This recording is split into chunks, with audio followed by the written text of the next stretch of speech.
Buron kasus korupsi proyek IKTP Paulus Thanos akan dipulangkan dari Singapura untuk diadili lewat mekanisme ekstradisi. Ekstradisi masih dalam proses negosiasi dengan Singapura karena Paulus Thanos telah berganti nama dan berganti kewarganegaraan Afrika Selatan.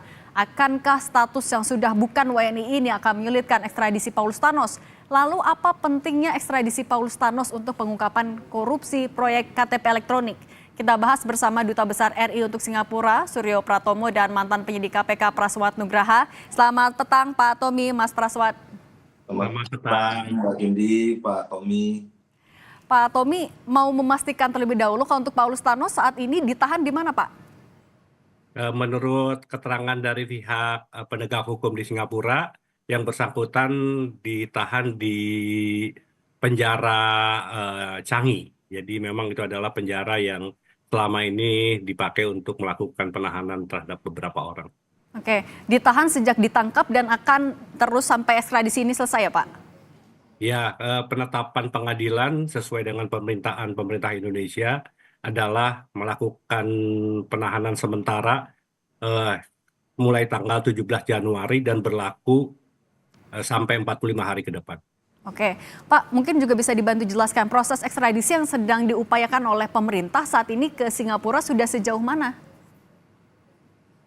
Ya, tadi saya kira semua sudah dijelaskan oleh Pak Yusril dan juga oleh Pak Supratman. Jadi saya kira prosesnya sedang berjalan antara KPK, kepolisian, kemudian Kejaksaan Agung, dan nanti secara formal memang harus diajukan oleh Kementerian Hukum pada Kementerian Hukum Singapura. Dan itu adalah sesuatu yang memang sudah disepakati ketika kita menandatangani extradition treaty pada tahun 2022 dan berlaku mulai Maret tahun 2024. Ada beberapa hal yang memang disepakati prosedur ketika kemudian ekstradisi itu akan dilakukan. Dan itulah yang sekarang sedang dilakukan oleh kedua belah pihak, para penegak hukum. Dan tentunya tadi sampaikan oleh Pak Supratman, Menteri Hukum, bahwa mudah-mudahan dalam 1-2 hari bisa selesai sehingga kemudian prosesnya bisa terus bergulir dan kemudian akhirnya Paulus Thanos bisa dibawa kembali ke Indonesia. Pak Tommy, Pak Yusril juga kan bilang sedang negosiasi dan menunggu tanggapan Singapura. Tanggapan Singapura dalam konteks ekstradisi ini yang ditunggu yang seperti apa sih Pak maksudnya? Tidak ada, saya kira sudah jelas ya. Jadi kesepakatan perjanjian ekstradisi treaty itu kan memang menetapkan secara detail bagaimana proses pengembalian dan tidak ada negosiasi. Jadi yang dimintakan oleh pihak Singapura itu adalah bahwa Indonesia akan melakukan penuntutan terhadap Paulus Thanos, dan apa yang dilakukan Paulus Thanos adalah tindak pidana yang memang akan dibawa ke pengadilan. Itu saja yang menjadi persyaratan ketika kemudian kemarin dimintakan untuk penahanan sementara terhadap Paulus Thanos. Artinya dalam waktu dekat 1-2 hari seperti yang disampaikan oleh Pak Menteri itu sangat mungkin terjadi? Ya, sekali lagi ini proses yang perlu diketahui bahwa extradition treaty ini kan yang tadi saya katakan baru berlaku bulan Maret 2024. Dan ini adalah kasus pertama pelaksanaan dari kesepakatan extradition treaty ini. Dan tentunya persoalan teknis menjadi sesuatu yang wajar. Kemudian kedua belah pihak saling mengikuti prosesnya. Karena itu saya katakan ini adalah sebuah langkah yang baik sehingga kemudian ke depan kita sama-sama mengetahui bagaimana sebetulnya tata cara pengembalian ekstradisi itu sesuai dengan bunyi dari kesepakatan extradition treaty itu. Oke, Mas Praswat, ini kan bukan kasus pertama yang ada ekstradisi, tapi biasanya tahapan atau upaya yang dilakukan oleh KPK untuk mempercepat proses ekstradisi itu seperti apa sih, Mas?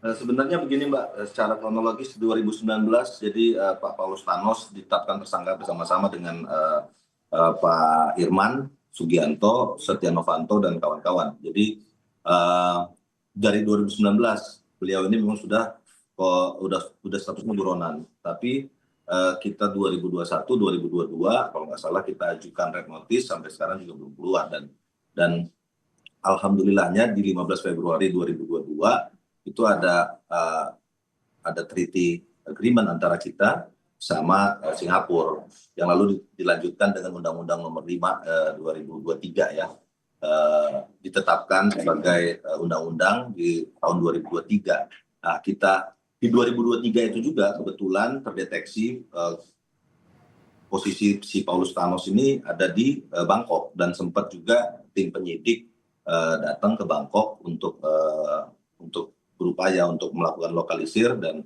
mempelajari bagaimana secara teknis penangkapannya. Nah, sementara 2023 tersebut masih gagal karena Bangkok waktu itu kita secara teknis mungkin ya belum ada treaty atau dan lain-lain. Nah, kebetulan kita sudah bisa melokalisir Pak Paulus ini sebetulnya berada di mana. Di Bangkok, dia hanya kebetulan pelesiran saja. Jadi terus diikuti sama teman-teman penyidik. Artinya sebenarnya yang jadi kendala penangkapan dari Paulus Thanos itu karena administrasi tadi? Betul Mbak. Jadi secara eyes on sebenarnya dari sejak 2023 itu kita sudah bisa dilihat dan sudah bisa ditemui, dan bukan ditemui ya, sudah bisa kalau istilah kita itu dalam pengejaran DPO itu eyes on. Jadi sudah ada teman-teman rekan penyidik yang sudah bisa melihat dan melokalisasi posisi tepatnya yang bersangkutan ada di mana. Nah, itu di Bangkok. Di Bangkok dia bergeser lagi ke Singapura, dan karena Singapura treaty kita belum positif hukum, secara positif belum berlaku, baru berlakunya di Maret 2024, maka akhirnya teman-teman penyidik kembali juga terus mempelajari apa-apa saja, karena di treaty itu banyak ada poin-poin dokumen-dokumen yang harus dipenuhi oleh teman-teman penyidik agar bisa mengajukan provisional arrestment. Nah, di professional arrest ini juga tidak sederhana, harus diajukan ke pengadilan Singapura. Jadi kita ngajuin ke pengadilan Singapura, ngajuin ke General Attorney ngajuin ke pengadilan Singapura. Lalu alhamdulillah juga pengadilan Singapura ini disetujui nih si Paulus Thanos untuk ditangkap. Maka terakhir kemarin tanggal 17 Januari dieksekusi, November 2024 diajukan, disetujui oleh pengadilan Singapura, lalu 17 Januari dieksekusi penahanannya oleh CPIB Singapura, lalu ditahan atas perintah pengadilan, ditangkapnya oleh penyidik CPIB, ditahan atas perintah pengadilan Singapura, lalu kemudian diajukan ekstradisinya untuk dipulangkan. 45 hari ya. Oke, baik. Waktu 45 hari untuk kemudian apakah kemudian dokumen-dokumen tersebut seperti kata Pak Tommy dan Pak Menteri juga kita sedang melengkapinya, dan kalau memang 1-2 hari ini kita bisa melengkapi, teman-teman penyidik KPK bisa melengkapi. Oke, kalau sudah lengkap artinya proses ekstradisi bisa dipercepat. Pak Tommy, yang juga jadi pertanyakan juga adalah soal kewarganegaraan dari Paulus Thanos yang saat ini Afrika Selatan. Apakah biasanya dalam proses ekstradisi ini akan menjadi kendala? Apakah dari Singapura akan mempermasalahkan soal itu? Pak Tommy?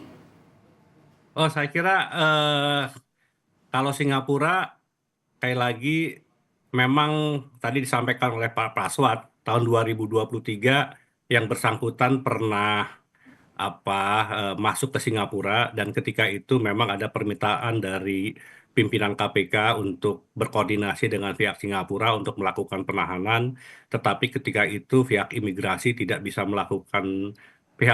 Singapura tidak bisa melakukan penanganan karena memang nomor 1 tidak ada pelanggaran, yang kedua yang bersangkutan menggunakan paspor Guinea-Bissau, dan yang ketiga yang bersangkutan ketika itu tidak masuk dalam daftar red notice di Interpol yang ada di dalam sistem Singapura. Karena itu kami di KBRI ketika itu berkoordinasi dengan KPK dan menyampaikan bahwa kami tidak bisa melakukan apapun dan memang pemerintah Singapura tidak bisa melakukan apapun. Sekarang sebetulnya sejak akhir tahun 2024, teman-teman KPK melakukan koordinasi dengan CPIB, bahkan kemudian pemeriksaan terhadap Paulus Thanos sudah dilakukan di kantor CPIB, dan setelah itulah kemudian di bulan Januari diajukan permohonan untuk penahanan sementara. Singapura sekali lagi sangat suportif dan mendukung apa yang menjadi upaya penegakan hukum di Indonesia.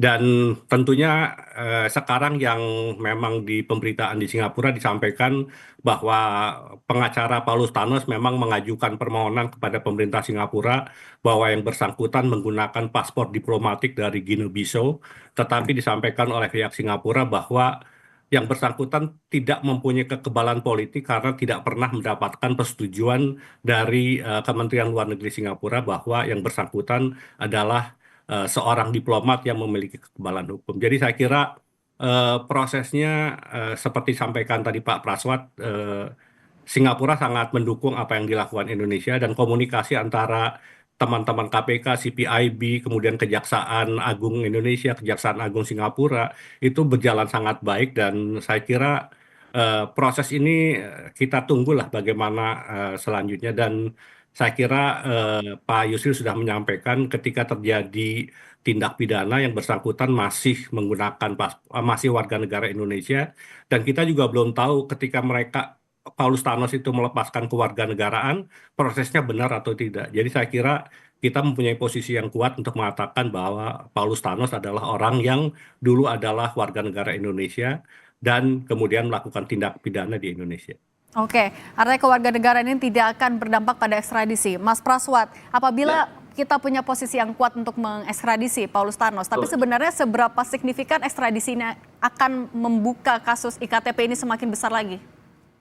Saya pikir begini Mbak, jadi sebagaimana misalnya Harun Masiku ini kan kita kejar itu tidak hanya karena beliau adalah DPO, tapi juga salah satu saksi kunci ya yang kemudian bisa membuka peranan-peranan posisi yang lebih besar lagi atau bahkan mungkin Paulus Thanos bisa mengajukan justice kolaborator jika ya kemudian dia bisa menyampaikan bahwa ada pihak-pihak lain selain Setia Novanto dan kawan-kawan yang juga ikut terlibat. Jadi seperti puncak gunung es ini sebenarnya ada apa di balik Paulus Thanos?